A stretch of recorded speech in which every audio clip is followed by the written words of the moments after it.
It's not love's fault. Poverty is not love's fault. I think that's what a lot of y'all are missing. The ending was so clearly not saying, if you got to pick between a rich guy and a poor guy, pick the poor guy. It was very clearly an hour and 45-minute nuanced meditation on and exploration of and deconstruction of the modern commodification of dating, the relationship between love and capitalism, the strain that late-stage capitalism and the wealth disparity puts on relationships that shouldn't necessarily have to be there, and the fact that human people have to work out how to value each other. That's what it's saying. And it's saying that this particular character went through quite a serious arc. And I think a very interesting and worthy conversation is like the sexual assault of a female character being the catalyst for the growth in the main character. I think that's totally worth discussing the complexities of from a storytelling perspective.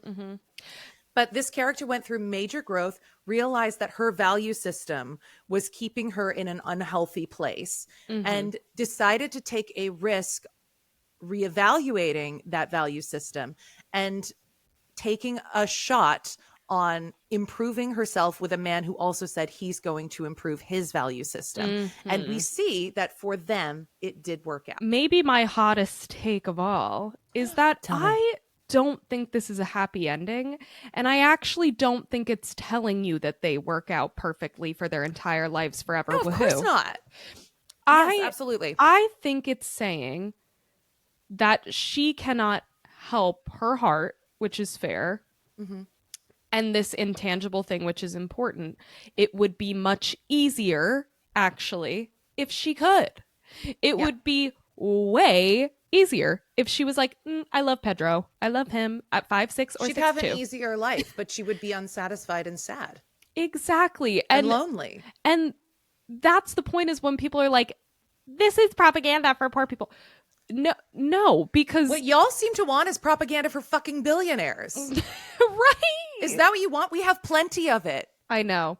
I'm a Wattpad girly. Do you know how much fucking billionaire propaganda I have to dodge on there? My CEO billionaire kidnapped mafia boyfriend. Fuck off. I'm not dating a billionaire. They shouldn't exist. Slay down. And also, it is much easier for people that are wealthy and fall in love with someone wealthy and continue their happy, wealthy lives, which is very possible. Yeah. The harder thing is being able to look at that and say, you know what, there are more meaningful things.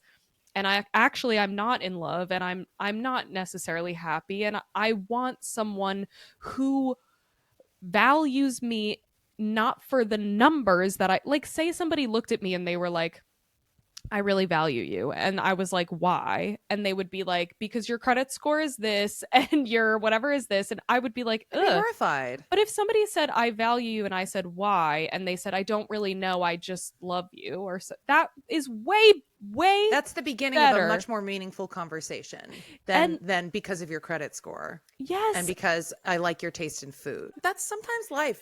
And it's not love's fault. Poverty is not love's fault. I think that's what a lot of y'all are missing. Wow, that was good. Poverty is capitalism's fault, and it's people like Harry, it's private equity ruining businesses that that contribute to this problem of wealth disparity that cause poor people to have to not choose love because life is too hard. Yeah. Poverty is not love's fault. Like, people are just focusing on the wrong parts of love sometimes. I think it's just really illuminating how correct Celine Song is in her observation of our culture in this movie. Yeah. She's clearly right on the money.